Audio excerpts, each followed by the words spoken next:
Welcome to Conspiracies Against Wellness with your host, Janelle Elgaway.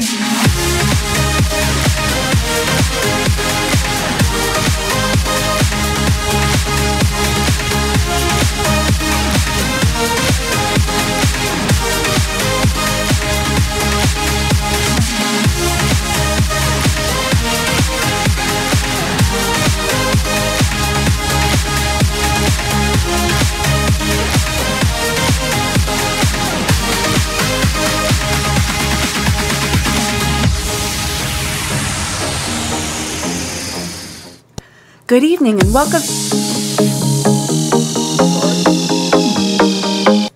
Sorry about that. Good evening and welcome to Conspiracies Against Wellness. I'm your host, Janelle Elgaway.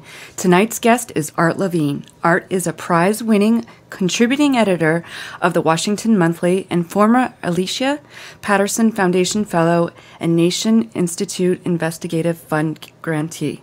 He has written pieces on the opioid crisis for publications such as Newsweek and the Huffington Post. He is also the author of Mental Health, Inc.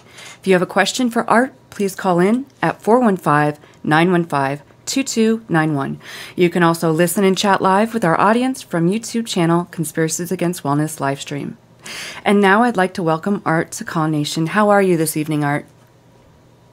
Very good. Thank you very much for having me on your show. I think it's a very important one for bringing a variety of guests and a variety of points of views about advocating on behalf of the chronic pain community. Mm-hmm. Now, you are an advocacy journalist. What exactly is an advocacy journalist, and how long have you been doing this? Well, that's how I describe myself. I basically have advocated for reform causes for much of my professional career as an investigative reporter, and I sometimes write for alternative newspapers and websites like Alternet or Truth Out, but I also write for mainstream publications, and so I basically am writing as an investigative reporter and news analyst with the point of promoting reform and often with the aim of shining a spotlight on abuses of marginalized populations and people who are unfairly being stigmatized, marginalized, abused, and sometimes killed through neglect and malpractice. So I've looked at those kind of issues over the years, and so I consider myself an advocacy journalist in that I advocate for reform but also follow the norms and standards of conventional standard, American investigative reporting. Okay. Now, you wrote a piece about the Florida pill mills. Can you tell me more about this? When did you start? When did you write that, and what was it about exactly? Yeah, I basically it was sort of an outgrowth. I got interested in behavioral health care issues in general when I wrote an expose on the criminalization of people with mental illness in 2001, and I was awarded the Florida Journalist of the Year by the National Alliance of Mental Illness. Out of that interest in people who are being unfairly victimized, I got very interested in the problem of what was the burgeoning pill mill phenomena. And my article appeared about 2001 in the latter part of the year, possibly early 2002. But basically, I got very interested in what was cropping up in terms of addictions and overdoses, and there was some local news coverage regarding the issue of these pill mills, where sleazy, irresponsible doctors were doling out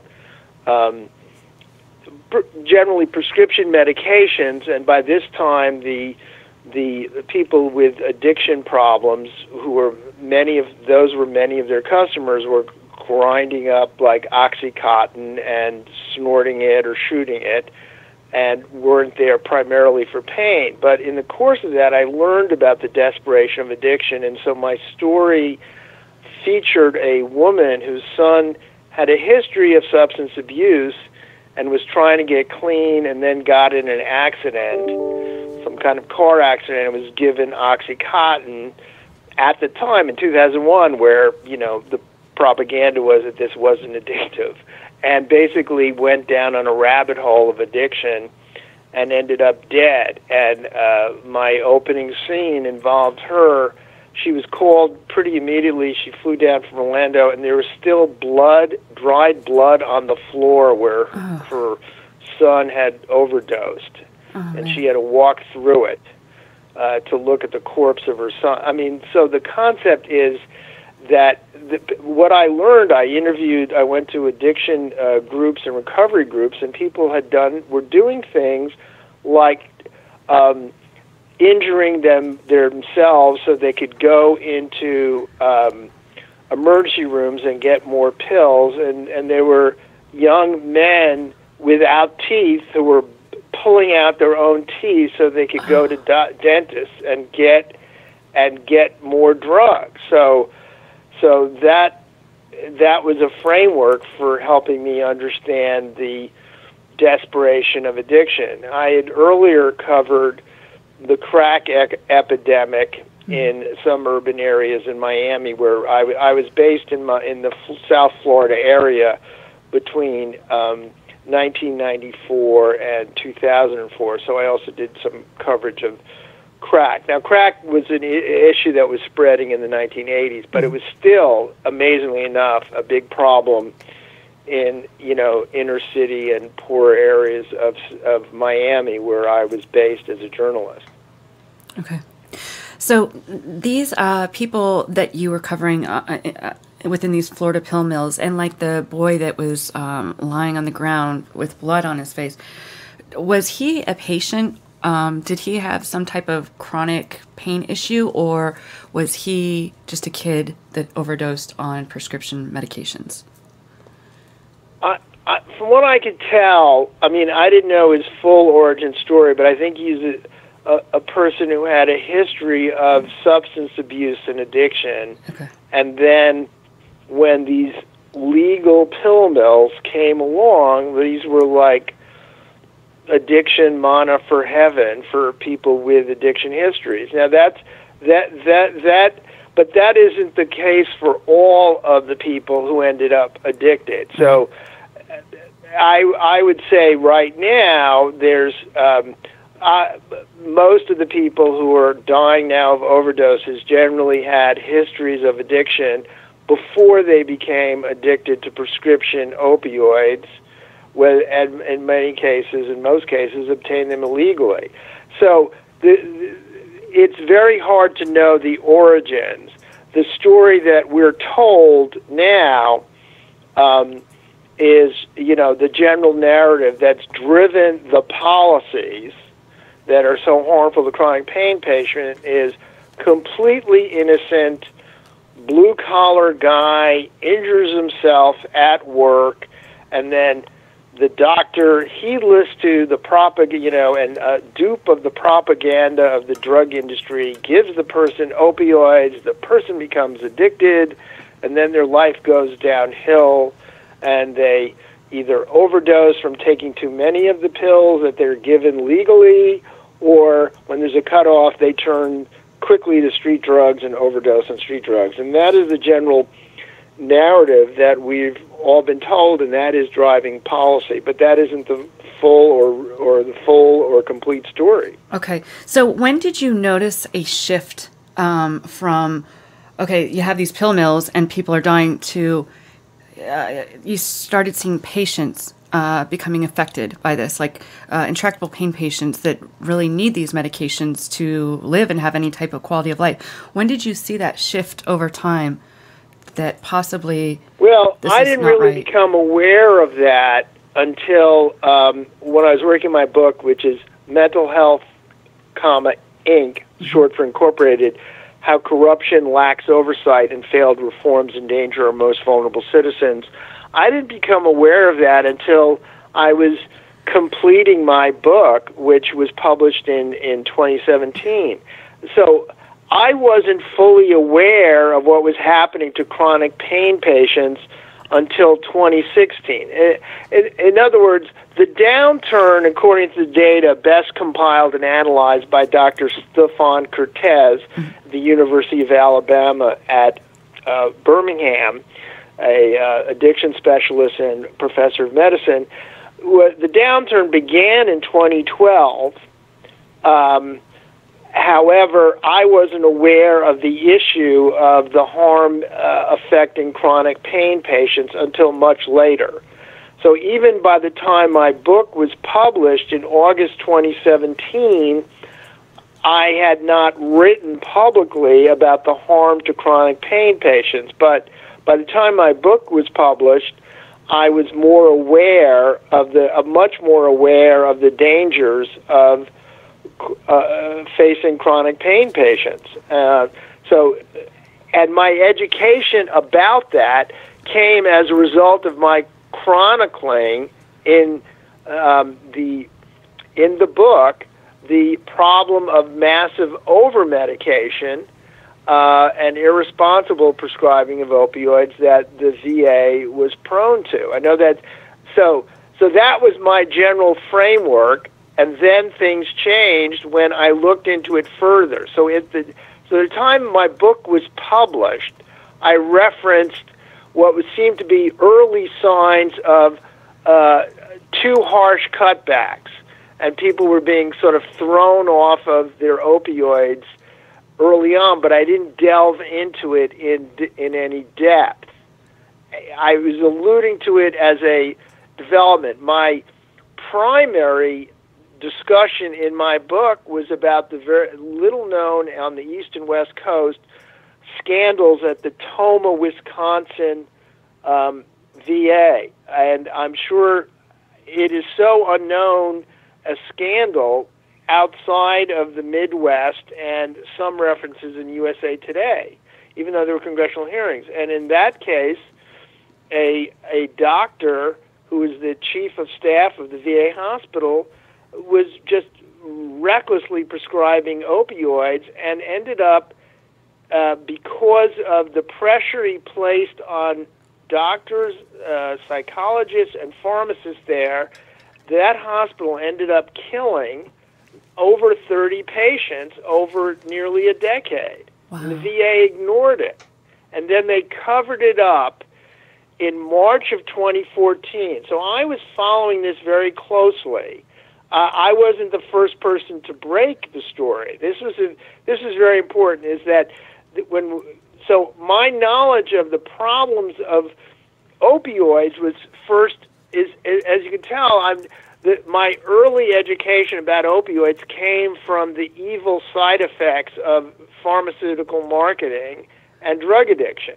And so what happened in the case of, and then in my book, I put a lot of emphasis on the role of big pharma's corrupted marketing of antipsychotics that were used off-label and needless deaths of veterans for that. But then I learned through the Center for Investigative Reporting in their story in January 2015, after the Phoenix wait time scandal. I know this is sounding a little complicated for your listeners, but it's very important to understand is one of the reasons that this harsh, heedless, reckless crackdown that was going on in the VA before the harm that's affecting the civilian population in the wake of the distorted and weaponized CDC guidelines is because of scandals like those in Toma, Wisconsin.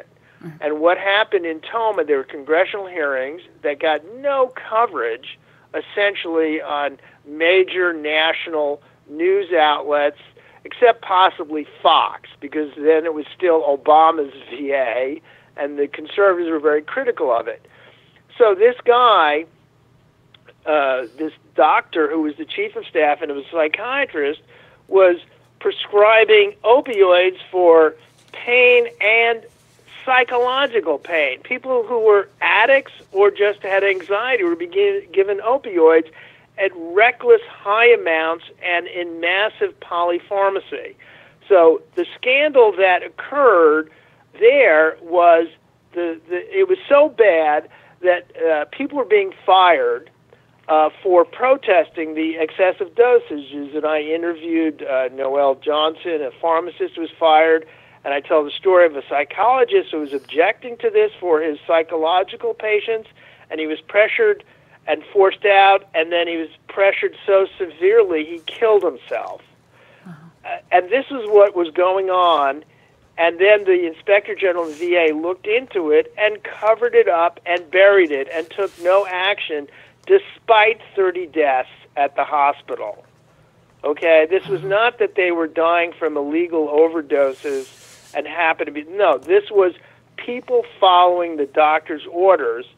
And I tell the story of Jason Simkokoski, who they buried the IG's report, took no action, no sanctions, buried it, buried the findings, didn't make it public, and then August 2014, Jason Simkokoski is admitted, a Marine veteran who had a history of addiction and anxiety, and he had 16 different drugs in his system. And then they piled on Suboxone with these other opioids he already had in his system, and added, he had a headache, and they gave a medication for headaches that had opioids in it. So he had all these drugs, and he had 3 benzodiazepines in his system, and he died in the hospital. Wow. In August of 2014 because the VA took no action. Well, that was also buried. Nobody knew about it until the investigative reporting of January 2015. So as part of my research into the corruption and over-medication, so in Fayetteville, there was a 4,000% increase in opioid prescribing to veterans in that city, of veterans who lived in that area. That is nuts and out of control.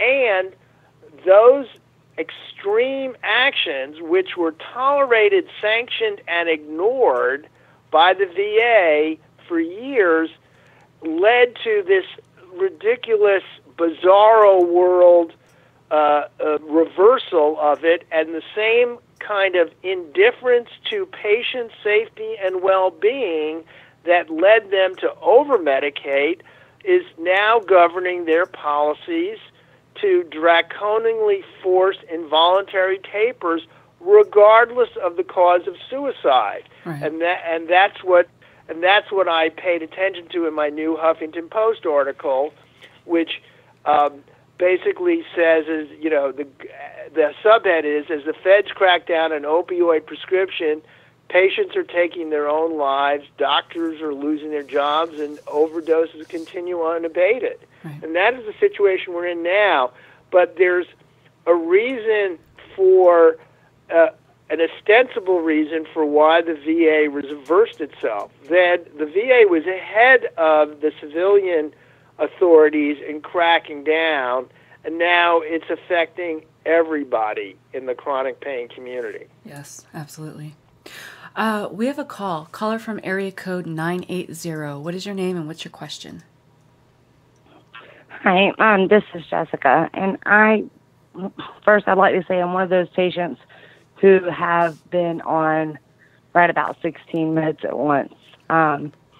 I went to go see someone, and I had a psychiatrist, and I also had a pain specialist, and they had me on things like Depakote and Seroquel and high levels of hydrocodone, things like that, all at one time. And first thing is horrible what happened at the hospital, but what do you do? Because now it's like, for example, you know, pain patients are suffering. You know what we're going through for one drug being taken away. But honestly, my psychiatrist would have me on 7 pain medications that had me to where I was nodding out. I couldn't remember anything. I would fall asleep mid-conversation. What do you do for those people in that situation? I mean, I'm not a doctor, but one of the things that I reference in my article is it's very important. I reference in this article, and if it's not in this article, it's in some other reporting I've done, is that polypharmacy in and of itself, this is a very important study that I referenced in my Newsweek article, which is a cover story which said how the VA fueled the opioid crisis and killed thousands of veterans. So in the short term, you need to try to be able to speak up on your behalf, or try to speak to the hospital ombudsman and maybe provide some information about polypharmacy. So, and the problem with polypharmacy, though, is that you have to have someone who knows understanding how to taper people off of excessive medication. So Seroquel, for instance, has a very high, many of these atypical antipsychotics, which Seroquel is not an opioid, but is a very sedating antipsychotic, which is a lot of people use off-label for sleep. However, it does have an elevated risk of sudden cardiac death, and the VA recommended not having it. But what I was about to say is, in one of my articles in Newsweek, this is a very important study. It's in South Texas VA system. They looked at the risk of suicide if there were 5 or more central nervous system drugs given. So that could include an opioid, it could include an anti-anxiety, it can include an antidepressant. So if there were 5 or more, central nervous system drugs, particularly those that have, very powerful effects on the central nervous system, it raised the risk of suicide among those patients 400%. So you would think that if that kind of extreme polypharmacy raises the risk of suicide, and they measured it in terms of suicidal ideation, as they say, or taking actions that might be self-harmful. It wasn't actually measuring, 400% of the people studied, more killed themselves, but that there were suicidal tendencies that were exacerbated by these multiple central nervous system. So in terms of, I think it's possible to educate the doctor, but then you have an issue of, unfortunately, this is the issue of how to properly taper yourself off with someone who understands what they're doing. So, in other words, even if you're getting a lot of meds, you need to kind of research on your own, or try to get a family member to help you research, or if you know anyone who's a health professional who you can align with, who might help you in reducing things that are duplicative. Like, one of the signs of polypharmacy is if you have two or more drugs of the exact same class. So you should not have 3 anti-anxiety benzos in your system. You shouldn't have 2 antipsychotics. You shouldn't have 3 opioids. I'm just saying that's a simple rule of thumb. And one of the things is you might have, I am not a person to give medical advice. I'm just saying you may need to research what the psychiatric profession itself may say about overmedication, or research terms like polypharmacy, and see what kind of guidelines about polypharmacy have been issued either by the professional association that the doctor's with, or that are, guidelines issued by different medical organizations that can serve as education for you and your doctors. It's a very difficult thing. So where do things stand right now for you? Off of Jess, that's the thing. I'm actually off of everything. Yes, I'm still here. Sorry. I'm off of all of my stuff except for my pain medication. And first, I'm going to tell you, I was diagnosed with bipolar 1, anxiety, ADHD, insomnia, all types of things. I feel the best I have ever felt. That's number one. But it led me to the fact that you have done all these articles, and you're right about the forced tapering. I have a cousin who has been forced tapered, which, learning through Dr. Klein, you can't do without the patient's consent. Right. They forced tapered her. Yeah, they do. Well, that is one of the problems that's happening. So, I wish you luck, and I think the best single individual in the medical field to follow now regarding handling of opioids in general for pain patients is Dr. Stefan Cortez of the University of Alabama at Birmingham. It's worth following his Twitter feed. And he has a lot of very informed articles, including a new one in the Journal of Addiction. However, translating it into your own care is a challenge. So I wish you good luck. We have another caller from area code 470. What's your name and what's your question? Hey, Janelle, this is Meredith. Hi, Meredith. Art, I wanted to say, first of all, thank you so much for the way you handled the story. Well, thank you for sharing your extremely important story. And as she and I know, it's been a long time coming in terms of my being able to tell the story. There were earlier versions of the article, and it's been slow getting published, and I appreciate the patience. And I think Meredith, feel free to ask any question you want, and if you don't mention the issue that you're campaigning about now, the closing of clinics, I'll be glad to talk about it. But you tell me what's on your mind and what you'd like to ask me. Biggest question tonight, and the biggest thing I'm hearing is come up, is polypharmacy and multiple drugs. And Jay went through that cycle of antidepressants until he found a doctor that actually said, you know, there are two types of depression. One is chemical imbalance in the brain, and one is situational. And a lot of chronic pain patients have situational depression that will never be touched by a medication. He went through the anxiety attacks, and he went through the panic attacks. And the best thing that his doctor ever did for him, his panic attacks manifested as he couldn't breathe.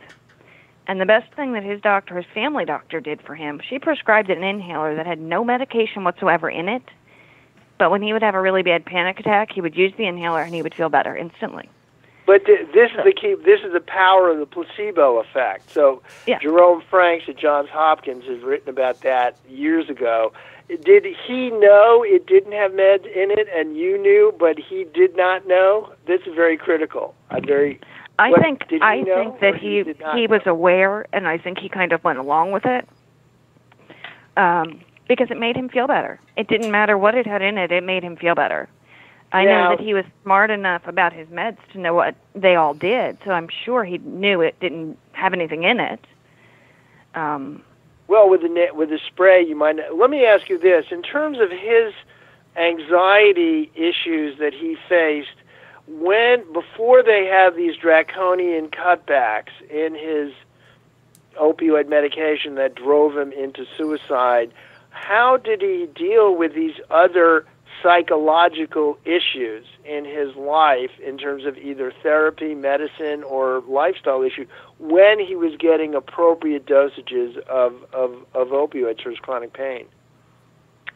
He did see a psychiatrist, and a lot of what the psychiatrist and the therapist both finally came down to was you have to find a way to wrap your head around the fact that life is different now than you ever thought it would be, and it will never go back to what you want it to be. It'll never be, you'll never be able to work. You'll never be able to do those things that you used to do. And a lot of it was just taking time. For him, it was taking time to adjust to the fact that this is the way life is now. And I'm always going to hurt, and I'm never going to be able to work. I'm going to make some far afield recommendations that might be valuable for people who are in the similar crisis. I am not a practitioner of Zen, but there's an excellent book called Full Catastrophe Living about a secular presentation of, which is a great headline, Full Catastrophe Living. And it's written by an AIDS counselor who has HIV.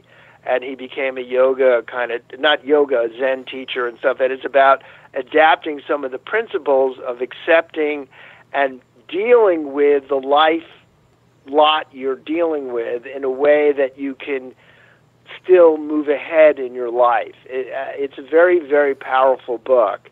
And the other is to look into alternative remedies that are not extreme, like these are the level of evidence for them is not very strong, but like anti-anxiety agents like homeopathic Bach flower remedies or calming food supplements like inositol capsules. These are things that can be helpful when medications don't work and you don't want to take. But again, this is my informal advice as a layperson who's looked at both alternative medication, alternative medicine, and things. But I think so the advice that your husband got was helpful ultimately in terms of before the draconian cutbacks. He was able to come to terms with the life he was forced to live because of his pain? Yes. He had come to terms with, this is the life we have, and this is going to be how it is. And everybody, I think, gets there differently. Some people need the anti-anxiety medications and need the antidepressants. The same way one medication might work for a pain patient, but it might not work for somebody else. Everybody gets there differently. And that's, to me, the bottom line is it has to be that the doctor-patient relationship has got to be absolutely sacred, because that doctor is the one that knows, and that patient has to be very involved in their own care, because the patient is the one that knows this is what works and this is what doesn't. Yeah, but if and a doctor, one of the big lessons from the tragedy of your husband and the tragedy facing millions of chronic pain patients now is a one-size-fits-all approach to medicine. And that's sort of what has happened in the distortion of the CDC guidelines. And in terms of, like, depression, I am not, even though I've written very critically in my book on mental health about antipsychotics off-label being used to drug, irritable seniors in nursing homes to death, killing 15,000 senior citizens every year in nursing homes, or the over-drugging of toddlers and kids in foster care with antipsychotics. Antipsychotics are invaluable lifesavers for people with schizophrenia.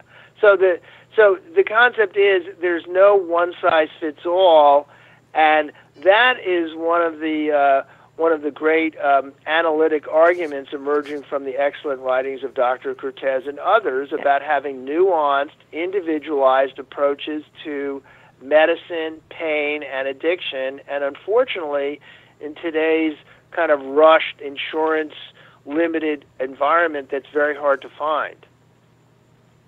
Yes, it is. But those are the nuances, and those are the things that we need to get back to.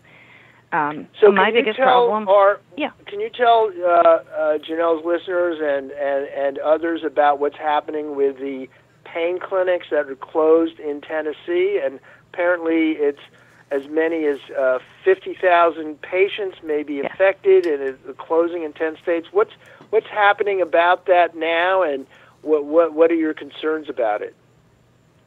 The pain clinic that Jay was seen at was one of a group of pain clinics in Tennessee, one of the major groups. There were 31 offices that at the beginning of July were closed. Patients were given 30 days notice. You have to go find another doctor. We can give you 30 days worth of medication, and this is it. You're done. So 50,000 people are scrambling for coverage, and I'm hearing that some have been fortunate enough to where a different pain clinic has taken over their patients. But there are a lot of people that are still without care. There are a lot of people that I'm hearing that they're tapering themselves because they know that at the end of that 30 days they're going to have no medication. And yes, there are people that I have spoken with as recently as today that are saying, I can't find a pain clinic that can see me within the next 2 months. I won't go off my medication, and I have a plan. And it just breaks me because it isn't getting the attention it deserves. If the oncology wing of Vanderbilt Hospital closed tomorrow, it would be headline news. But these are pain patients, and they seem like they are so disposable. And people don't realize that 45,000 people or 50,000 people without a plan, without care, without the medication that gives them quality of life, if just 1% of those people say, enough's enough and I'm tired and I give up, if just 1% of those people say, I give up, that is 500 funerals. That is 500 funerals going through what I'm going through. may get depressed about this is to call the National Suicide Hotline. And in other words, I think there's always a way that one can salvage, and the number is 1-800-273-8255, the National Suicide Prevention Hotline, when we talk about this very depressing issue. So you've been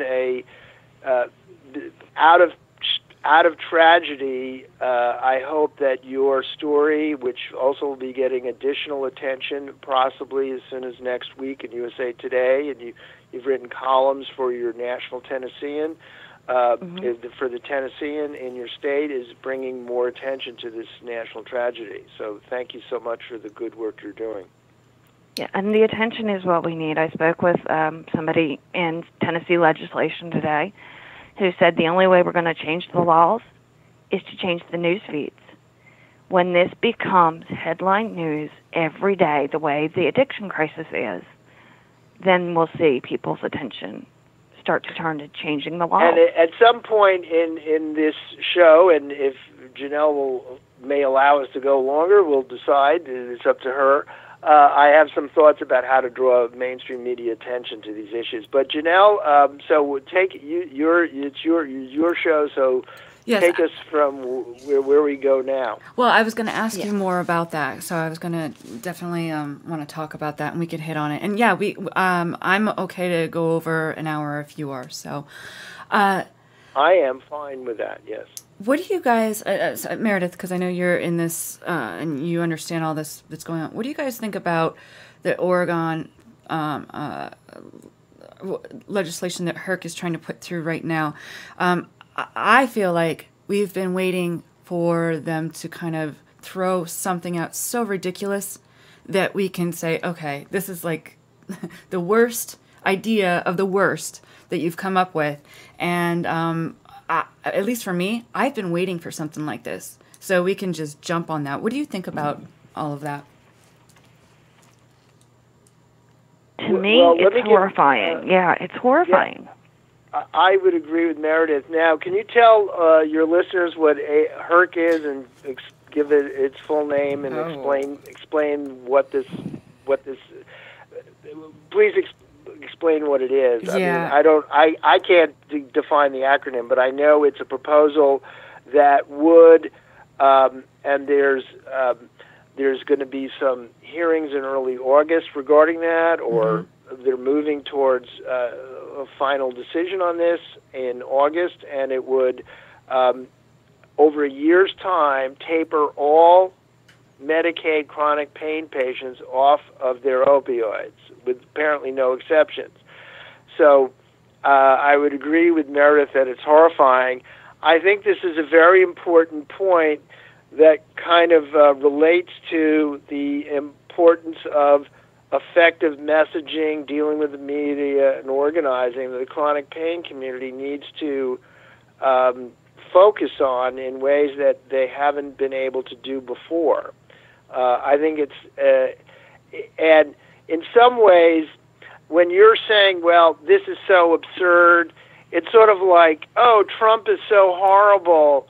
Boy, let Trump get nominated. He's so horrible. He's so absurd and racist and sexist. And after that sex tape, it can't possibly get elected. This is great news. No, in this climate, horrible things happen unless people work to stop it. It reminds me, I'm old enough to remember sort of people in the 60s and 70s would talk about waiting for the heightening of contradictions when there was even greater suffering, so then the revolution would come. The reality is that this is extreme bad policy that is not being pushed back effectively by the mainstream media or physicians in that state, as far as I can tell. Right. That now, and then that means there's this should be the equivalent for your community of the gay marriage fight in California, or the bathroom boycott, in in the South over, the LGBT and, gender and whatever. This is a defining issue. And right now, it's my view that based on past performance, the chronic pain community in the states and nationally don't have the skill sets or messaging together enough to effectively fight back against it. Right. Even though excellent academics and medical critics like Dr. Cortez are writing a letter, but it's my understanding that a number of these that they may write a letter, but the people making the decisions are going to be shaped by the media climate in their state on this issue, and so far it has not turned. So right. HERC stands for the Health Evidence Review Commission, by the way, and it was supposed to be, I believe, August 9th, and they've moved the meeting now to August 20th, I believe. So this is a meeting where people will get to present their views and all that? Well, they actually have a bill, I believe, on the table that they're trying to pass through. And yeah, you're going to be able to submit comments and talk.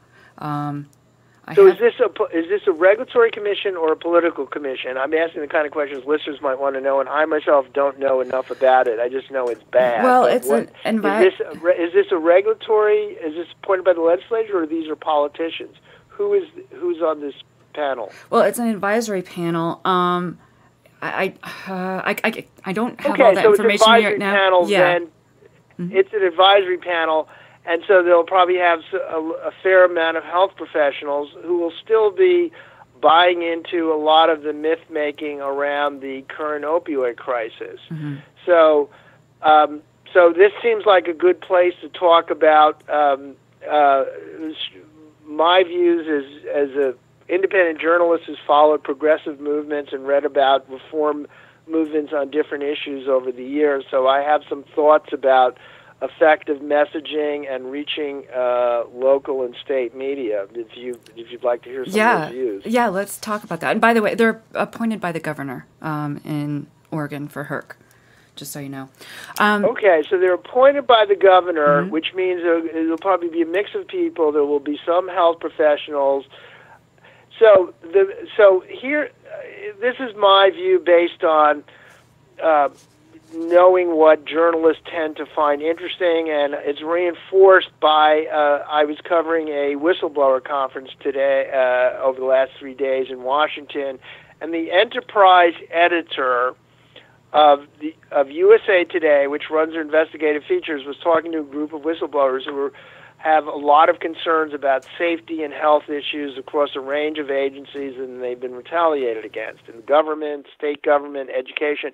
But his principles kind of apply to the chronic pain community as well, or some of the principles, which include having the basic point and message simplified and clear and understand, able to have some documentation to back it up, and also having very compelling stories to go along with it. And that's what I tried to do in my Huffington Post article, is mix, analysis and points with a variety of compelling stories, of course, led by the tragedy of Jay Lawrence. However, I tell other horror stories, as we call it in journalism, which does indicate the level of cynicism that goes on in journalism. They use that term, but you should understand that is the discussions behind the scenes going on among editors and producers. Editors at newspapers, producers at shows. What kind of horror stories do you got there? Okay? So it's my view that the people on the local level, at the state and local level, need to actively network to find, and I'm going to say at least 3 categories of people to serve as available to profile. So these categories include the kind of tragic category. Unfortunately, I'm not trying to be heartless here in analyzing. I'm just helping your activists and pain patients understand how journalists think, because you have to reach them to want to cover your story. So Meredith has been very selective about which media she's spoken to because it's so painful for her. However, it is a very important story she has to tell, and I wrote about it, and others have written about it, but she's very selective on it.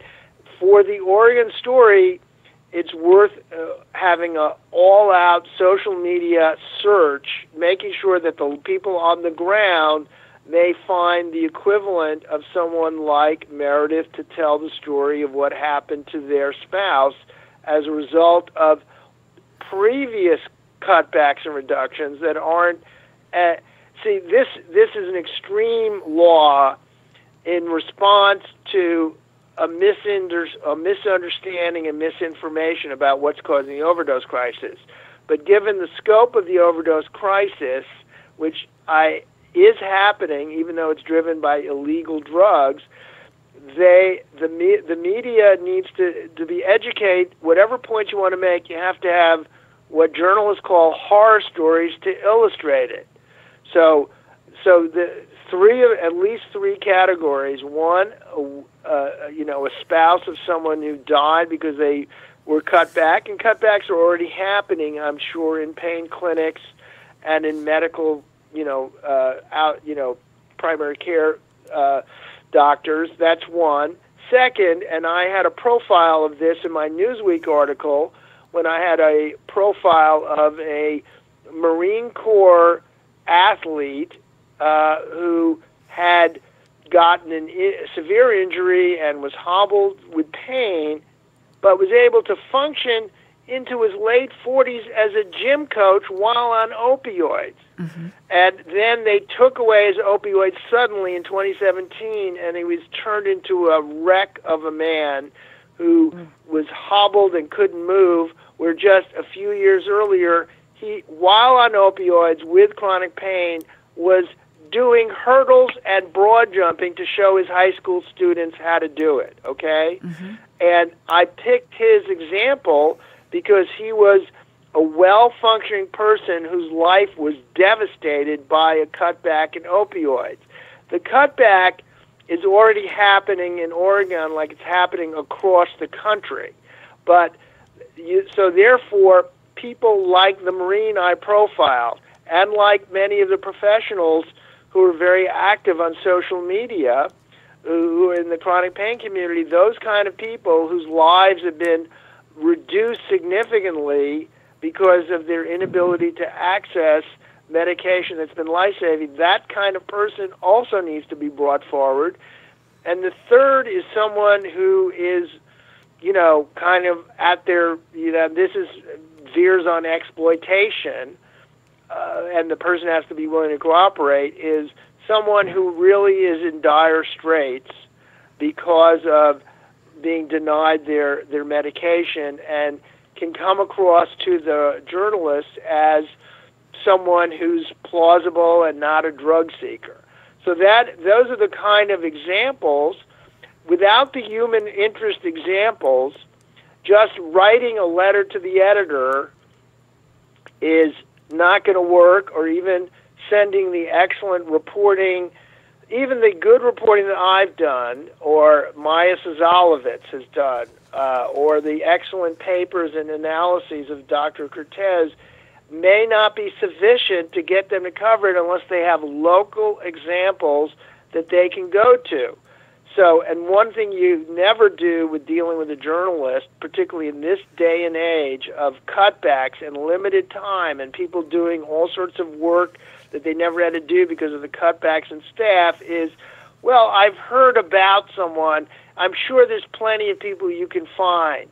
Now, or not giving the actual concrete information, of course, approved by the individual. Now, in the case of dealing with journalists, some of the people can be off the record or on background, but you have to, in other words, so let's say there's three people who are, have been devastated and only one wants to be quoted.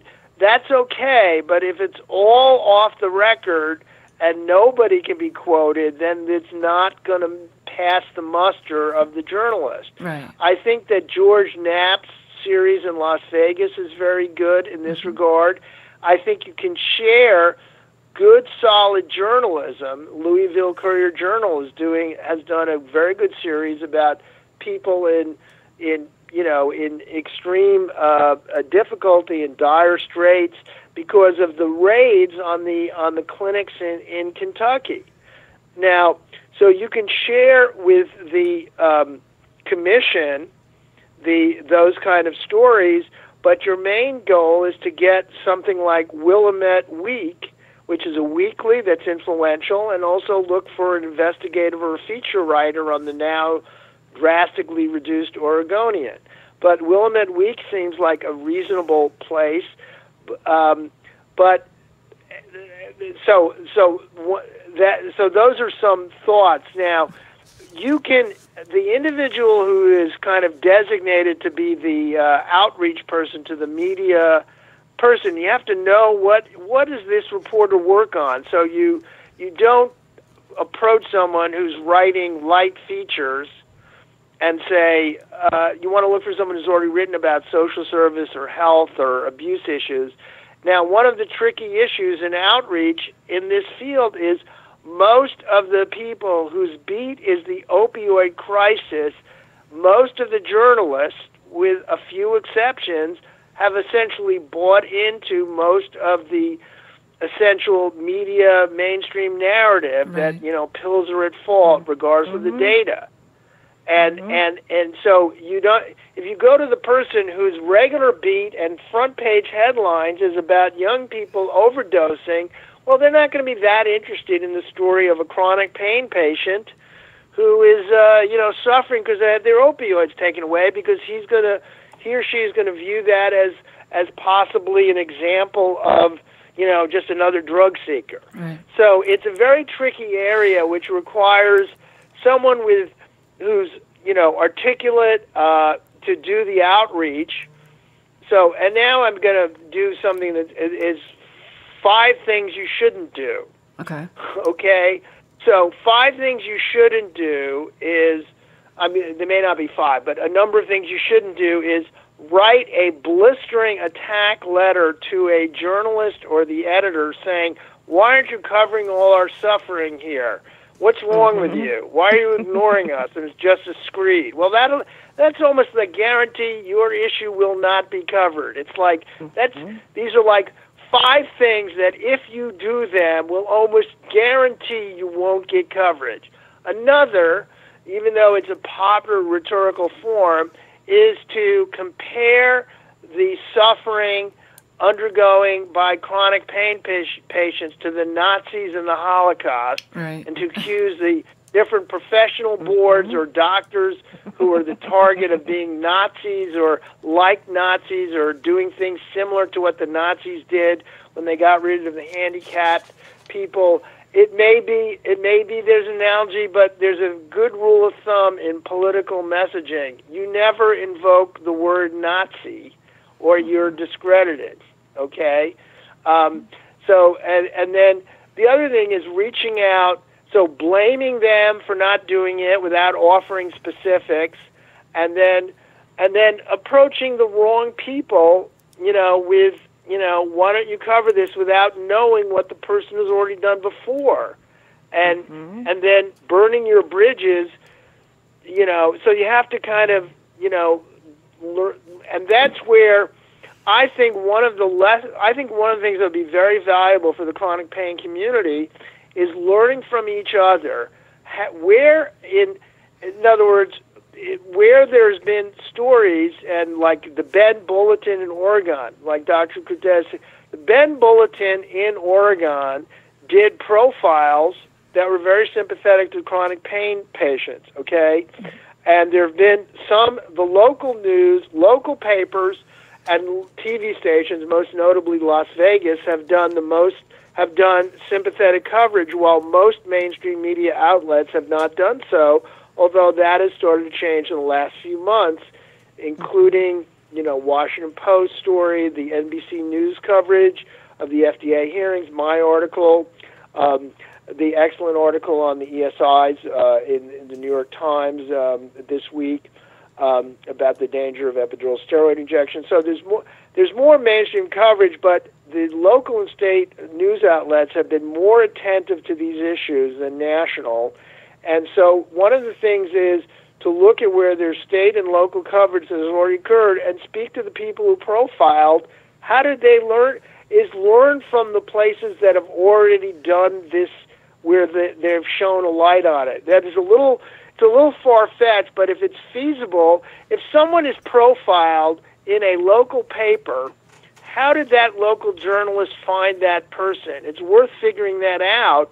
That means it's possible that the person being profiled wrote a very eloquent, appealing letter, or was on the phone and came across as a credible person, and that could have been it. You don't know, but it's important to learn from where you've had successes in reaching local and state media outlets, I would think. So I've talked at some length. What is your views about what I've just suggested? Meredith, you mean? Meredith and Janelle, Okay. Either one. I welcome your views. Sure. Go ahead, Meredith. For me, you hit it right on the head. I vet because my story is so tough to tell, it drains me. I absolutely make sure that who I am speaking to, I make sure of what history they have, and I make sure of what side of the debate they come down on. I don't want to talk to somebody. I don't think it's fair to me or to them to speak to somebody who is automatically dead set against any opiate ever. I want somebody that is going to listen to my story and is going to, it's not even about being sympathetic, that's going to be fair, that's going to see the whole side of it. I am very careful to not come across, when I write or when I talk, I try very hard not to come across as angry, even though I am. Because you're going to shut somebody down. And the minute you come across as angry, that person on the other end is going to shut down on you. And that's not going to help anybody. Right. And criticizing and coming back down to saying, well, it's, Kolodny's fault, it's Prop's fault, it's this. I don't care at this point whose fault it is, who started it, where it came from. What I want to talk about is solutions. And, Well, that makes a lot of sense. And that, I guess the thing I forgot to mention was what you just mentioned is conspiracy. So I talked about blaming them for not covering, but throwing in conspiracy screeds and then saying, well, why don't you look at Dr. Kolodny's corrupt relationship to Suboxone, and he's for Suboxone, and therefore he's crooked because he once worked at it. These lines of what amount to extreme conspiracy-oriented things are that along with calling whoever's doing the crackdown a Nazi are sure bets to never get news coverage. And I'm going to tell you, if a news reporter has done their job, it's easy to find that information. Right. It's easy to find, the articles on Prop and the things like that. And I will, be more than happy to point you to it. But for me, it's about keeping it real and telling your story. I've always said I will not throw the statistics and the numbers out there that Dr. Klein can, that Terry Lewis can, and the numbers around of how many people and how many suicides and how many patients. It's not about that for me. For me, it's about telling my story. And that is what gets a journalist's attention. That is what has gotten the attention both in the USA Today, the opinion piece I wrote, and in the article that you wrote, Art. It's the realism. There is a real face behind this. Right, and yeah. Putting a face, that is what is going to get attention. So, in your case, the country learned. Journalists I think it's a little helpful to understand how you first came to attention, and I think it might have been off of the op-ed piece you wrote for Pain News Network, and that drew journalist interest of Maya Sazalovitz and others. Or how did mainstream journalists? So I think one of the things to think about is I think Pat Anson's Pain News Network and the National Pain Report all do a pretty solid job. Pain News Network seems to be more on top of local developments when things are getting outrageous. So a kind of dry run for what you want to do in Oregon is to think about, given what's coming up in Oregon, figuring out a way that, and these are basically, what I think is likely to work, not what I'm saying people should do. I'm not advocating that you do all this. I'm just saying this is what my analysis is of what is effective media strategy. So Pain News Network is already so sympathetic, it's very feasible that you can get an early article in Pain News Network where some of the elements of what's going on in Oregon, given his contacts in the pain community, and you could get a kind of dry run for the kind of anecdotal illustrations that you would then hope would be looked at by others in the mainstream media. So, for instance, it's my understanding, if I'm reading correctly, is that Pat Anson's Pain News Network was ahead of everybody talking about the cutbacks in opioids that were happening in Montana, and then later Harper's Magazine got onto it. I may be reversing it, but I'm pretty sure Anson was the first to report it, and then they did the pain refugee major story in Montana. So all I'm saying is the person may have had, the journalist for Harper's may have had the premise about, well, had the idea and then Googled around and ran across the Pain News Network. But there is a website right now available to write sympathetically about it and does use human interest illustrations. So it's a starting place. But on the other hand, the thing to weigh against it is journalists want to have exclusives and don't want to have to be following other journalists. It's more important that the Oregonian and the most popular investigative broadcast station in Portland or wherever in Oregon is covering it. So these are some of the issues you have to. But it's very important that the reaching out to people in the state goes on in terms of finding people who have compelling stories to tell and someone who can serve as kind of the intermediary for the chronic pain community in that state to package it, and then you can supplement it with the kind of evidence. That would, that Dr. Cortez and others have generated in addiction, health affairs, and other outlets. And Cortez and other academics might know of specialists and experts in, like, for instance, I do think that a good place for experts to kind of then, clue in the local journalists is there were some people from Oregon who signed on to his, I think, 200-person letter to the CMS over their cutbacks. So, the academic people who were on your side in terms of sensible prescribing may have thoughts about they would know a simpatico expert that could then buttress what the individual stories are. So the problem with all this, of course, is it requires strategic thinking, kind of work, and each individual pain patient is so behind the eight ball with their own suffering and difficulties, it's hard to do. But but I think it's feasible, and there have been successes in other states, so I think you should learn from successes in other locations to do it in states where it hasn't been done. Right. I'm going to start moving forward a little bit because we have 3 more callers that are waiting in. Meredith, did you have anything else you wanted to add before we get going here? No, I think I've said what I needed to say. And again, Art, thank you for your handling of this.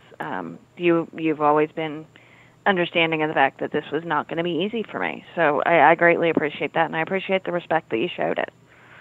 Well, thank you for telling your story and sharing it, and I hope more people learn about the plight that is represented by your tragic death of your husband. Thank you. Yeah, thank you, Meredith. Janelle, have a good night. You too. Thank you. Bye. Caller from area code 570. What is your name and what's your question? Hi, Charlene Bedford from Pennsylvania. How are you? I'm good, Charlene. How are you? Good. Good. You mentioned Dr. Stephen, how do you say his name? Kertesz, Kertesz. Kertesz. He did Stefan, Stefan. Yeah, I'm a government contractor. I actually do CMS, Medicare, and Medicaid work.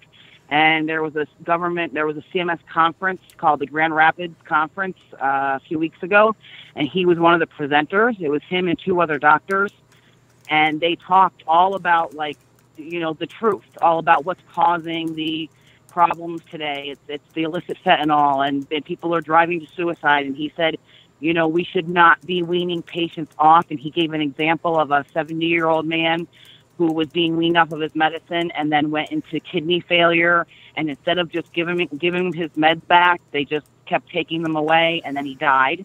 And he said he had hundreds of examples like this, and he went on and on and on. It was a all-day conference, and I actually took good notes and screenshots, and I think it's online on cms.gov. Yeah, so I actually that is among his most recent presentations, and one of the hypertext links in my article is to that presentation. And I believe also if you type in the name, and you might post it, you might actually post it or send it to Janelle and she can post it on her website, is I think if you type in where that particular presentation, there's now, I think, a video online, either with the organization that was sponsoring of his presentation.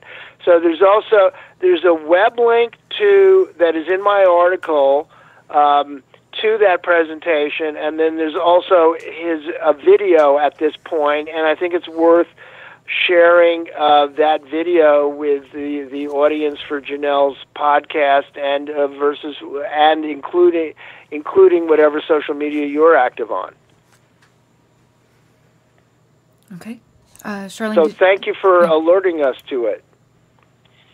Hey, no, you're welcome. I really think he had a hand in helping CMS for 2019 not adopt a 90 MME as they were going to. Now, the official rules haven't come out yet as far as I know, but as of right now, I don't believe they do have it. So, no, he did. What happened is they changed what they were going to be doing for 90 MME to apparently 200 MME. But then there was essentially what they were originally planning got stopped. And it's still fairly I interviewed people who would not qualify for the 200 MME ceiling, hard stop ceiling, like Ann Fuqua, who has, for her serious chronic conditions, takes and severe malabsorption, takes 1,000 MMEs, and she's featured in my article. But it is definitely improvement over what was originally announced. And that illustrates a few things. But I'm glad you brought it up, because what happened is he gave an interview about it to Stat News, which is a healthcare website owned by the Boston Globe that's very influential, but not as widely read as the New York Times. A New York Times reporter saw that Stat article and called up Kertesz, and he outlined the dangers being posed and also discussed the letter that he developed very quickly that went to CMS. I actually was interviewing Dr. Kertesz on the evening he met the deadline. This is amazing. He's in Birmingham. He was calling me back for an interview, and then he called me back. I've interviewed him a few times. He called me back and he said, well, I was running a little late. I had to beat the midnight deadline. Literally, he had just finished filing this letter that was later picked up by the front page of the New York Times. And he made it by 10 minutes. Wow. So that's how significant the kind of power of his data and arguments has been. So thank you, listener, for bringing our attention to it. Mm-hmm. You're welcome. And also Pay News Network, too. They are wonderful. They published my story as well. as I'm being tapered off my medicine, and I have ankylosing spondylitis. And, I'm a government contractor for 10 years. I love my job. I love what I do. I implement all these rules, and I'm not going to be able to work when they take me off my meds, And then I was thinking of suicide and all this stuff, and they contacted me and they published my story, and it's been tweeted and shared over 5,000 times, and reporters call me all the time. So it does help. Thank you. I appreciate what you're doing. Thank you, Charlene, for Okay, calling well, in. I appreciate it. And stay alive, and if you ever feel that desperate, please call 1-800-273-8255, the National Suicide Prevention Lifeline. Okay, we're going to go on to the next caller. Caller from area code 808. What is your name and what's your question? Hi, this is Valerie Hawk. Hi, Janelle. Hi, Art. I've talked with you before. Art, how are you doing? Sure. Hi, Valerie. Okay, thank you so much for calling in. Yeah, glad to hear. I'm wondering, we've got all of these different groups and all of these different people sending Congress and sending media different things, and I know you sent us things of what not to send reporters, and I tell a lot in our C50 Coalition of 50 State pain advocacy groups of what not to do, since I used to work for Congress, and we got a lot of crazy stuff, when we used to get these letters, and what we used to call manifestos, when people would send 10 pages of articles and that. And one thing that, I want to be able to tell my groups is that I feel like we need to be advocating for something as well, for a national pain policy program, or for a palliative care exemption, or a carve-out to one of these 100 opioid bills pending before Congress right now.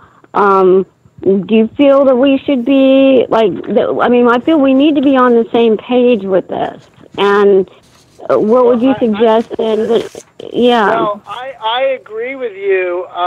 There's Terry Lewis is probably among the most expert people in terms of, studying the definitions of palliative care. My own view is that is important, and then the problem is there's no standardized definition of palliative care, but I think the concepts of medical necessity and palliative care ought to be brought to the fore. However, the people with the expertise about it haven't yet, published their findings or suggested model programs in that regard, and I think that it's worth interacting with medical professionals in palliative care associations and others to learn where things stand on that regard. Now, Terry Lewis is kind of has the most direct networking with various palliative care and disability rights groups around some of these issues. So she helped generate the National Council on Independent Living, which is a prominent, long-standing disability rights group. So I'm saying yes. I think advocating for, but knowing what your state, it's a challenge to know what does your state law do, because there apparently is no standardized federal rule about palliative care.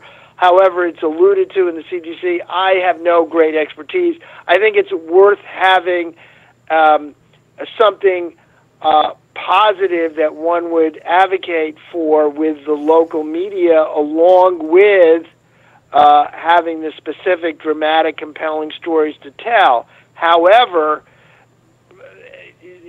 unfortunately, there needs to be some education and research done so you know what your state does, or finding people with expertise who can professional expertise who can advise you about what the laws say and what they should mean, as opposed to people without a full understanding of the law and medicine deciding on their own what it means. That's my own view. That if you could, in other words, but also as advocates, you need to advocate for yourself. So if you can look up a palliative care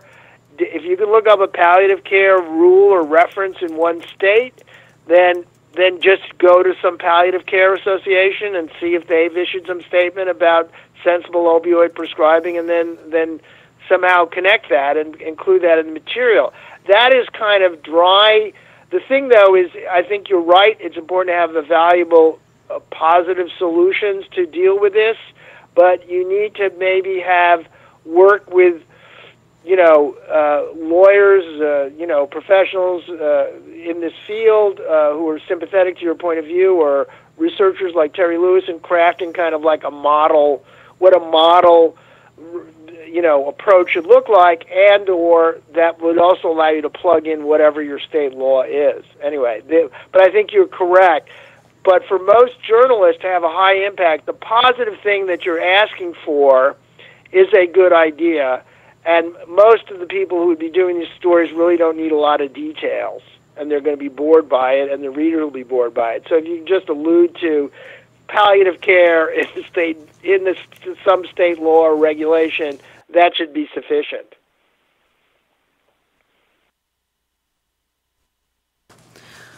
Okay. Okay. I guess I'm not sure. I do think you have, she's gone. but that, in other words, I'm just saying for getting the major media coverage, my point is it's appropriate to have a positive solutions to argue for, but you need to at least know what you're citing and referencing when you're doing it. So, right. Feel free to react, and Janelle can guide us forward. Yeah. Like Brian Rocket, he, in Maine last year, he had a threat of a lawsuit towards their law, and they didn't even file it, and their DOH rewrote their palliative care exemption. And my belief is we don't have time to go through 50 state by state banging out palliative care. We have to do this at the federal level. I mean, we've got every state doing something different.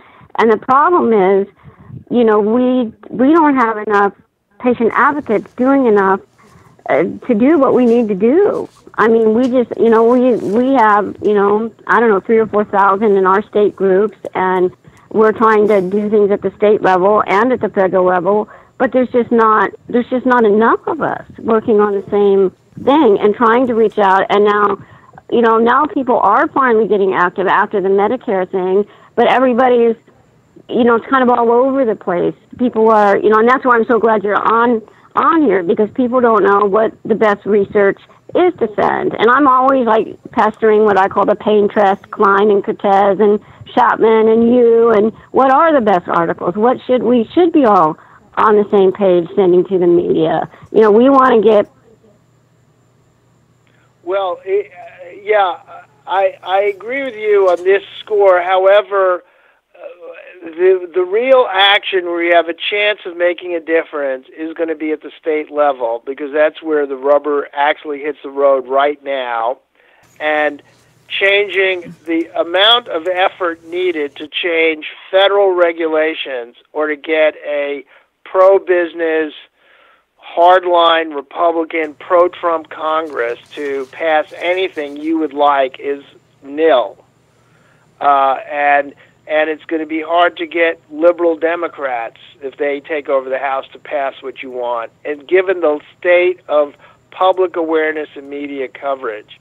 So it is, the basic thing is to figure out how to find appropriate activists and advocates at the state level, and to work with. But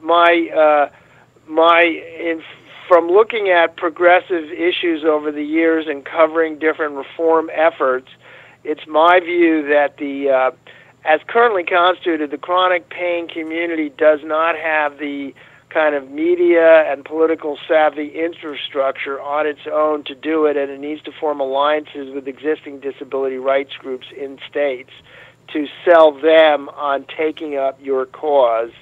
And they have a better established relationship with local media, state media, and politicians, the disability rights community.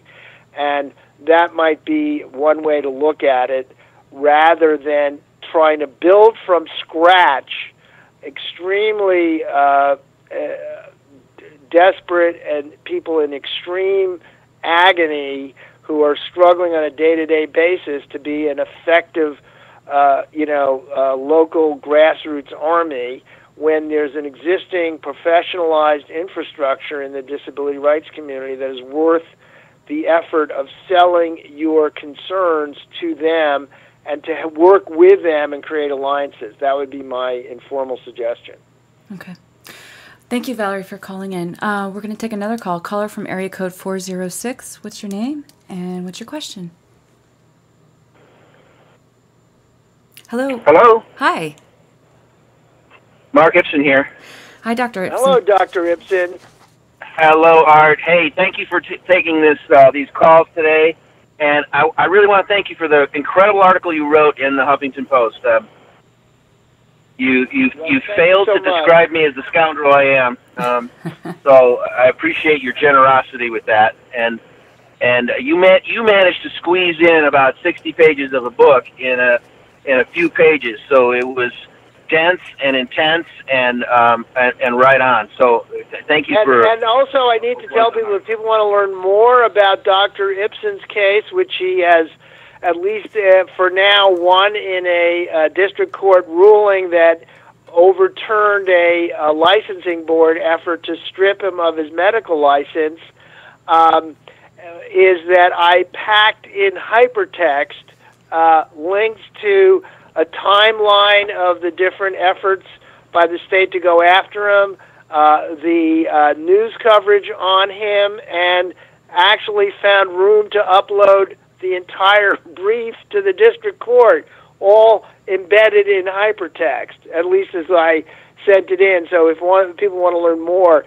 So where do things move forward? So just for the people who have not read the article, I profiled, described the situation faced by two doctors who, based on my reporting, I determined were being unfairly targeted by regulatory or law enforcement, and one of them was Dr. Ibsen. Mm-hmm.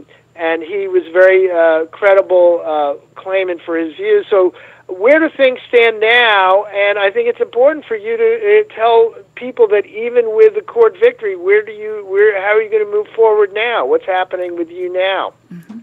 I won my case with the district court. The judge, however, did not dismiss the board's action. He remanded the case back to the medical board, so they could actually start over on a case that's 5 years old.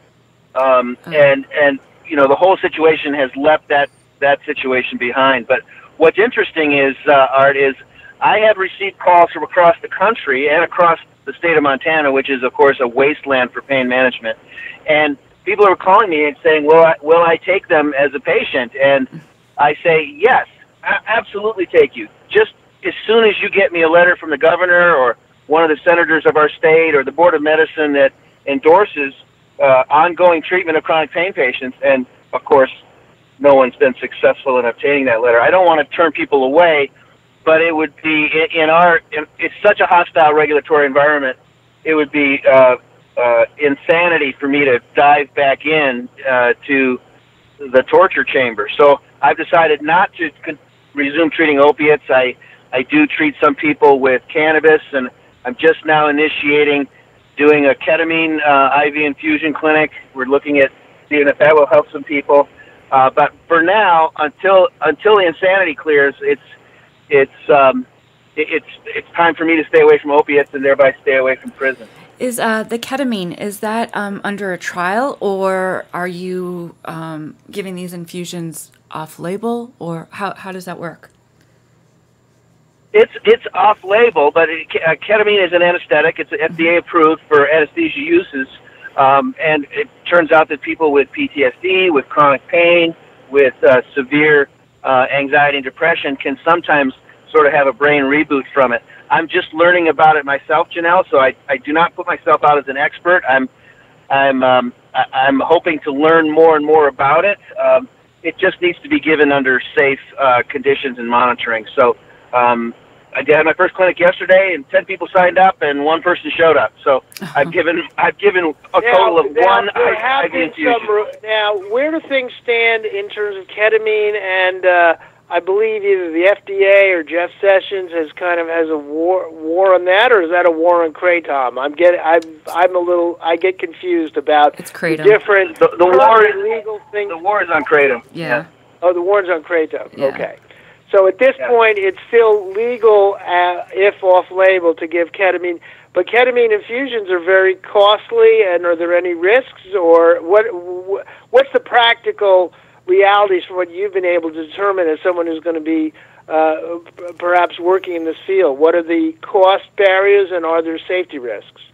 Well, it is expensive. You have to monitor vital signs. You have to start an IV. You have to observe the patient for a period of time after their infusion is complete. Take an hour for the infusion and 1 to 2 hours for recovery. So that's the expense part of it. The risk part is, there's a risk for starting an IV. There's minimal risk for administering ketamine itself. It can raise the blood pressure slightly, but it's a pretty safe drug to give. You can also get PTSD from it. I've had 8 of them in the past. So for my CRPS, the disease I have, and it worked sometimes, and then other times it didn't work at all for me. So there you go. All right, what were you going to ask? Does insurance, most insurance plans cover it, or most insurance plans don't cover it? Do not. Okay. I have Medicare. Well, go ahead. I have Medicare, and then my secondary is Blue Cross Blue Shield. I was always covered fully, but yeah, I hear a lot of people are not covered at all. And it's very expensive when you're not covered. I would never be able to get it done if I did it.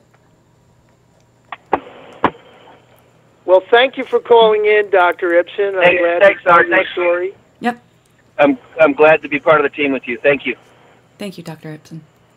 Okay, we have one more caller. Caller from area code 205. What is your name and what's your question? Hey, this is me. Oh. Hello. Hey, hi. Hey. This is Ann Fuqua. Hey, Art. Oh, hi, Ann. Well, thanks for allowing me. Okay, here we go. I hit the wrong button on the phone. Sorry. Okay. Well, for a minute, I thought right after you had you were talking about me. I thought it was my area code for a second. But anyway, I was wanting to clarify something as far as the CMS, the final rule on the CMS on the opioid policy from the call letter for anybody that was interested. Here's what they've done, and I've got this right here. I'm just reading it from that. Opioid-naive patients to reduce the potential for chronic opioid use or misuse. We expect all Part D sponsors and extra insurers to implement a hard safety edit to limit initial opioid prescription fills for the treatment of acute pain to no more than a 7-day supply, which was not something that they were actually going for in the original call letter, but they kind of changed it a whole lot. And then the high-risk opioid users, which is one thing I really kind of object to. We're building upon and expanding the overuse utilization monitoring system, which has already significantly reduced the number of high-risk beneficiaries. The OMS respectively identifies those beneficiaries we consider a significant risk using high levels of opioids from multiple prescribers and pharmacies, and then high levels of opioids or multiple prescribers and pharmacies. So you could be high risk just from high doses. Sponsors review these cases and perform case management with the beneficiaries, prescribers, and. Is there a hard limit at a certain MME level? I thought it was 200, right. But I'm not an expert on that. Is there a hard edit a pharmacist can have at 200 MME? Yes, they have the part limit that's at 200 MME, where now the prescriber will have to, the pharmacist and prescriber will have to speak with one another, and then speak with the insurer, and in order to get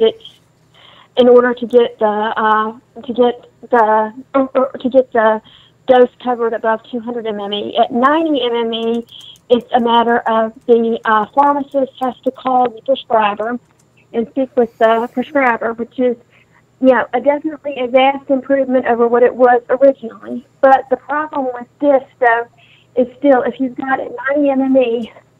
Every time a doctor prescribes over 90 MME, they're going to know that they're going to get a call from a pharmacist that they personally have to field. You look at, that is a tremendous burden for the physicians, and then you look at what the patient is going to have to deal with in the meantime. And then if it goes to the over 200 MME, that's really going to be a headache for the doctor's offices. So that's, basically they're, and again, this is still, thanks to Dr. Cortez and everybody that signed his letter, vastly improved from what it could have been with the 90 MME, hard edit. But this is still, going to result in Well, when does it takes effect in 2019? Right, January of 2019. Okay, well, there's some time between now and then for getting more national and state media coverage on the devastation of drastic cutbacks to chronic pain patients. So the media climate could change in such a way. I'm just saying, even though there's a rule, as I understand it, and my understanding of this is imperfect compared to someone with the expertise of Dr. Cortez, is that even though it says that the doctor can attest for, if a doctor is willing to attest for its value for a patient, that and then it's a possibility that the approval above 200 can go through. It's not like it won't go through at all. It's a possibility that it could, or even a probability if someone knows how to make the case. However, you are correct, it creates a deterrent effect. My hope is that my reporting, when I reported in my section on Dr. Forrest Tennant, and in my reporting on you, I talk about the issue of malabsorption and also genetically rooted malabsorption issues that creates large differences in people's ability to absorb opioids. And it's I hope that in part that as regulators move forward, that they become more aware of these issues, the enzymatic genetic defect as well as other malabsorption issues. But so far, it's not played a part in their thinking about policymaking. Right, and actually, they've got. It's actually, if the doctor is willing to attest, to the need to go over 200 MME, it's likely that it will be approved. But the problem is not even not even the. Not even this. What's even worse is the fact that they have something that nobody's really talking about, and that's these comparative billing reports. And those are based on something that sent out to physicians or other nurse practitioners or physician assistants that prescribe opioids, and they receive something that says, hey, you're prescribing this, and you're prescribing more than your peers are. And if a doctor is a pain specialist are their peers. If a doctor is, if they aren't boarded in pain, their specialty that they're boarded in or primary care is considered their peers. And this was the case for Dr. Tennant's patients, and this is why we were having to pay out of pocket for our medication, because the comparative billing report basically that Dr. Tennant got was, you're way over what we consider to be normal for your quote-unquote peers, and by the end of January, you had already prescribed what we would have considered to be normal for the year. So, but his situation was complicated in that I'm sure whatever insurance company wrote about, was this a warning? If it was from the insurance, was this from the insurance company? No, this was from CMS. This was from CMS. Oh, from CMS. Okay. So what I'm saying is that even though the letters from CMS, I'm sure their views and perceptions were shaped by the fact that he was raided by the DEA and had a warrant that made him look like a pill mill sleazebag. But so all the I'm getting the static on this thing. I can. Can you hear me? Yes. I can hear you. All the doctors that prescribe. There's a company that does these systematic reports that come out. They're basically these computerized, that are available for basically any doctor, and they do them for other things besides opioids. But these get sent out, and it's not just like, gee, we decided to do one of these for Dr. Tennant because we knew he was rated. Any doctor that's prescribing opioids is going to get one of these. And well, I don't have an answer for that, and that's where, you know, the issue of public education, media awareness is very important, and align with disability rights groups. Right. No, it's something that's just, and I just wanted to, I guess, to chime in with this mainly because I wanted people to see that it's not just the call letter and the policy in the call letter that's dictating whether or not they're going to be able to stay on their opioid. The doctors are going to be afraid of this, of being investigated as a result of being red flagged by these comparative billing reports. Right. I think it's an important issue. I don't have a solution for it. Hopefully, hopefully some of the medical experts and analysts who are, in the professional realm who are sympathetic and aligned with you will find ways that palliative care exemptions may be able to serve as exemptions for it, and so on. So I don't have a simple answer for what you're raising. I think it's important that you're raising it.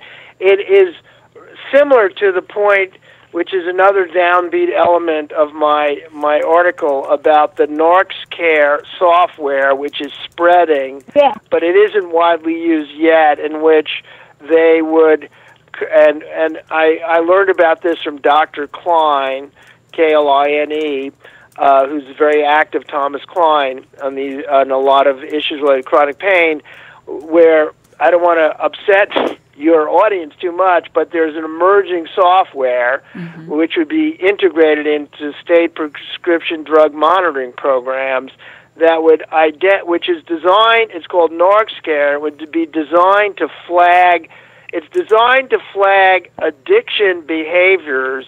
However, by using things like doctor shopping, prescription history, however, the algorithm is such, and apparently it's a proprietary algorithm that they're not sharing publicly, that the upshot of it is, if it became widespread, is a chronic pain patient who goes to a number of different doctors for different conditions or has a history of high dosages would be flagged as actually having a score for opioid overdose risk. And Dr. Klein's kind of bottom line thing is, if this became widespread and was attached to a lot of chronic pain patients, he said they'd be screwed. Well, we will be, absolutely. Now, this was designed by one of the companies that does the credit reporting algorithm. Oh, okay. Well, it's worth understanding all these different threats, but I'm hopeful that, raise media awareness and alliance with existing disability rights groups can help overcome some of these issues. No, thank you. And I mean, it's not, thank you for doing this. I mean, it's not even about you having answers to this. It's the fact that, this article that you did and stuff like this that we've had tonight, this just raises awareness within the pain community, and then the article on Huffington Post raises awareness, within the wider public about what's going on, and tells people, hey, this is, everybody needs to perk up, and if you're a pain patient, it's going to affect you if by some rare chance. Well, I wanted to make, in part of raising awareness, this is an element of self-interest, but in terms of sharing my article, one of the things that will make a difference is, and also in terms of visibility impact, and this is self-interested but also helpful to the community, is, for instance, if there's an article in the New York Times or NBC News that's sympathetic to the chronic pain community, in addition to sharing the article on social media, go to the webpage, like Huffington Post or New York Times or NBC News, to name 3 mainstream outlets that have given very sympathetic, important coverage. New York Times did an article about the epidural steroid injections. But the concept is to go to those web pages themselves and share from those web pages to your social media outlets, your email, your Facebook, your Twitter. The reason is, in doing so, that allows the actual website administrators for those news organizations to know what is the level of sharing and interest. That's my understanding of how that works, because so I think it's great that people are calling in and people are sharing my article and other articles that have emerged over the last week or last few weeks about these issues from mainstream news organizations, but one can enhance it.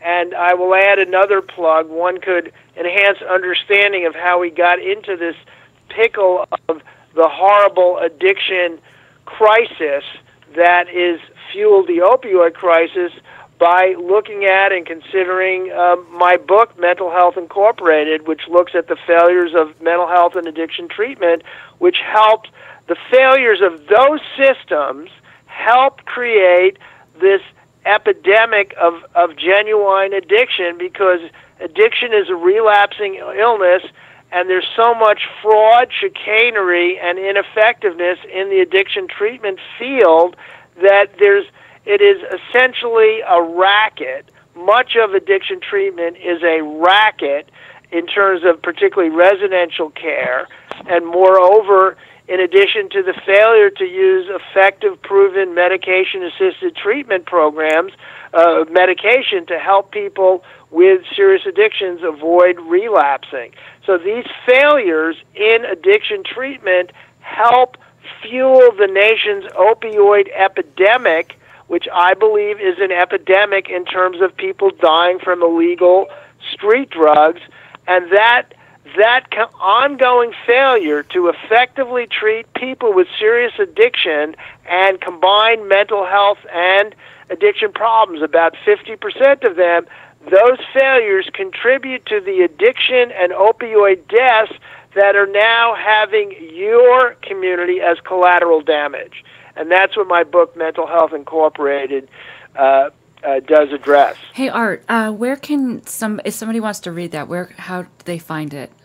We had a few. Well, I'd say the easiest way is at the bottom of the Huffington Post articles. There's a link to the Amazon page, and also if they want to get a sense of some of the points raised in the book, I had a series of excerpts from the book, including about failures to deal with mental health and addiction effectively in Newsweek, as well as looking at the role of the earlier years of the corrupting effect of the drug industry on the addiction crisis, which is not the same as the chronic pain crisis, where your community is being harmed by an overreaction to by cutting back on prescription drugs, when the larger medical and mental health and behavioral care and addiction treatment system is essentially a complete failure in dealing with addiction.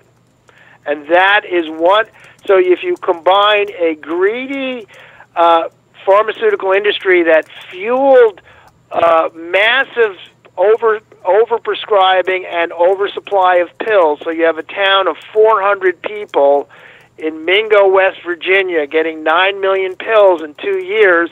Well, there isn't that many chronic pain patients in a town of 400, including women, babies, children, to get that. That was standard business practice. And my interviewing with some of the attorneys suing these drug companies this is very important to understand. Diversion was the business model. They knowingly knew, like the way gun manufacturers know that their guns are being sold illegally and being given to gangs and are being sold at exhibits and the exhibit show loophole. The drug industry and the wholesalers knew full well early on that their medication was being diverted to addicts, that the drugs were being used by people with a history of addiction. I shouldn't be using the word addiction, people with substance use disorders. They knew full well that diversion was going on a massive scale, And what they were doing is creating a marketplace of people with opioid addiction for a generation. They were helping create it, even if many of those people who became addicted to those pills, most of which were diverted, many of which were diverted, those people had histories of substance abuse in their teens and 20s that led them to become addicts. But the whole point is that this diversion is now led to this real crisis of addiction and overdoses overwhelmingly. 85% from illegal street drugs, counterfeit fentanyl, heroin laced with fentanyl, all of that, and your community is now facing the brunt of the failures of the behavioral health, addiction, and mental health field to offer effective care. So, and that is one of the great tragedies, that on both fronts, dealing with addiction and dealing with chronic pain, the mental health, the addiction treatment, and the hardline law enforcement-oriented crackdown approach on prescriptions and on people with addiction is leading to more deaths of people in overdoses and driving more chronic pain patients into suicide. And these underlying flaws are what my book, Mental Health Incorporated, How Corruption, Lacks Oversight, and Failed Reforms Endanger Our Most Vulnerable Citizens, with some excerpts in Newsweek, illustrate how we got into this pickle that we're in now that is more than a pickle, which is a national disaster, is what we're in. And your community is being punished for the failures of the broader healthcare community in failing to address addiction and the corruption of the drug industry in fueling over medication of people and diversion. Diversion was the business model for the drug industry. Interesting. And did you have any other questions or comments? What was that? Did you have any more questions or comments, or did you want to say anything else? I'm sorry. Connection is really bad. I can't think of anything. Just mainly, I would say go Google comparative billing reports and Google the Medicare the final rule, and I'll send you. I'll put the links in the comments section. And that's just something that everyone needs to educate themselves about, because the comparative billing reports and the fraud investigations against the Medicare providers are really a huge backdoor strategy towards lowering MME. Okay, thank you. Okay, so much. well, thank you so much for your insights and your good work. With what they're calling fraud by calling high dose prescribing fraud. People think, oh, well, gee, my doctor, he'll certify over 200. Well, no, not if he's scared to death of this, fraud issue. No, they may not. But anyway, thanks again, and thank you, Janelle. You guys. You did a great job with this tonight. Thanks so much. Thank you, Ann. Thank you. Bye-bye. Bye-bye. All right, Art. So, let's wrap this up. We've been on for a while, but if you have other questions you want to ask me that you feel are important, I'll be glad to answer them. Yeah, I had so many, but we answered a lot of them. I guess I just want to know, do you think it's important to get, because one of the things I've always thought is, how do we get the people that are healthy and that don't know anything about this, how do we get them involved? Do you have any ideas on that? Because I said some of them were earlier said when I discussed the issue of drawing media attention, and I outlined strategies for having compelling stories and how to approach local and state media. So I do think there's enough empathy in a majority of people to want to care about these issues, and I do think raised awareness is critical about it. So to get I do think it's true, though, that if people personally don't experience, and I've had some history of chronic back pain myself, but nothing in the severity that your community suffers, and requiring opioids or medication to that degree, is the lack of people's personal experience with this excruciating suffering. And Dr. is a problem. But if you look at the response and the passage of the law, the American Disabilities Act, most Americans are not disabled physically or have developmental disabilities. And yet a law was passed, and even though it's unevenly enforced, it has existed and is often invoked successfully. I do think that it's going to be important, that it's going to require a number of things. I think successfully getting the media engaged to cover these issues in a way that's compelling for the producers and editors and journalists is one thing. But I think the other thing that is missing, and while I've been told there's, people are looking into it, is the legal front. Mm-hmm. And that is where, although I have not really looked at this closely, is it does seem to me that the Americans for Disability Act does involve issues of access to care, even if it doesn't mean equal outcomes. And so therefore, there's been an absence of lawsuits, and it's my conclusion when I looked at my book, of course, The Landscape of Reform, where I talk mostly, my actual subhead of my book refers to failed reforms, is when change has occurred, it's almost always the case that the people with the authority, when they, let's say, altered the way that medications are given to kids in juvenile jail systems, or the way that regulation of residential treatment facilities for kids with emotional disturbances, where kids are tortured and abused and brutalized. Nothing ever changes unless people are forced by lawsuits in general or very strict legislation that's monitored. And I looked at, and that is one of the lessons that I've learned myself, is you need the lawsuits, and then you need the effective follow-up to penalize and hold in contempt the people in power who are violating that. But at this point, we're not even at the point where there's been a attention-getting lawsuit around chronic pain patients' access to reasonable opioid prescriptions under the Americans for Disability Act. I'm not a lawyer. I don't know under what grounds it could be done. I think it might be, but we haven't, either in terms of individuals based on plaintiff harm or under rights under American Disabilities Act. There has been, as far as I know, little in the way of any legal action, and without legal action joined by raised awareness of the media, you're not going to see improvements on this front. That's my views. Mm-hmm. Okay. So I don't know if you could share this or not, but what are you going to be doing next? What are you working on next? Well, I'm working now on an issue related to which was I learned about through. I'm working right in the immediate. At the moment, I'm looking at corruption and waste in the VA contracting programs, mm-hmm.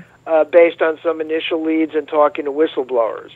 So that's my next project, and then in the long run, I'm hoping to do additional writing about opioids and other dangers to vulnerable the opioid crackdown and other dangers to vulnerable children, youth, and adults in different systems, from the courts to the healthcare system. So okay. I'm always had, and my interest in corruption and waste in the veterans is this is another vulnerable community that they're ill-served when there's waste and fraud.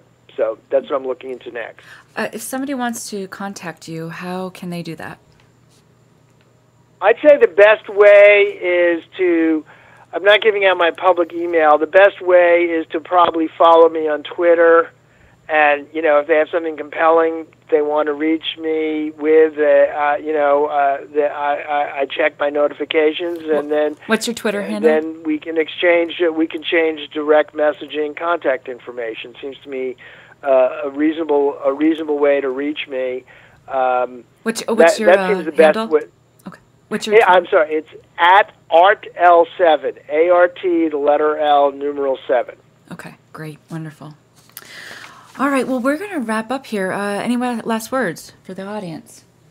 No, I think we've covered a lot of ground, and I appreciate that you gave me the opportunity to share my views and to take these questions from these very, very compelling and interesting listeners. So let's hope the word gets out about my article and the other articles appearing in mainstream news outlets, and they're widely shared, and that this podcast itself will find a wide audience. So thank you so much for hosting me. All right. Well, thank you for coming on this evening, and also for the great work you are doing in raising for the CPP communities. Also, please check out Art's book, Mental Health, Inc. You can. We have a link to it on our website as well. If you go under guests, and Art has his bio there, the first sentence, I believe. You could just click on it, and it will go straight to there. So, all right. Well, thank you, Art, and have a great evening. Okay. Thank you. And Call Nation, don't forget to join us next Tuesday with Dr. Klein at the Doctor's Corner, and on Call Nation next Wednesday with guest Claudia Morandi from Don't Punish Pain. And thank you for taking some time out of your evening to join us here at Call Nation. I'm Janelle Ogwe, signing off until next Tuesday. Have a good night.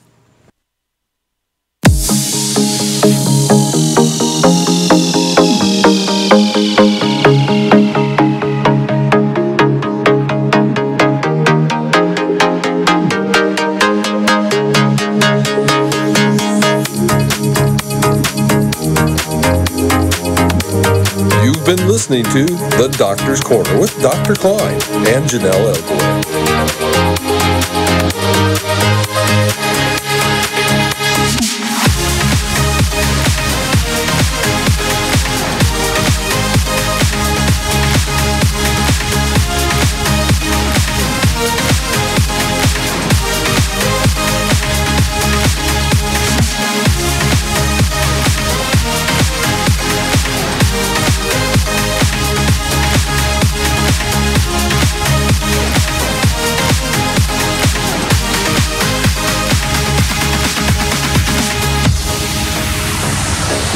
Copyright 2018 by EXG LLC.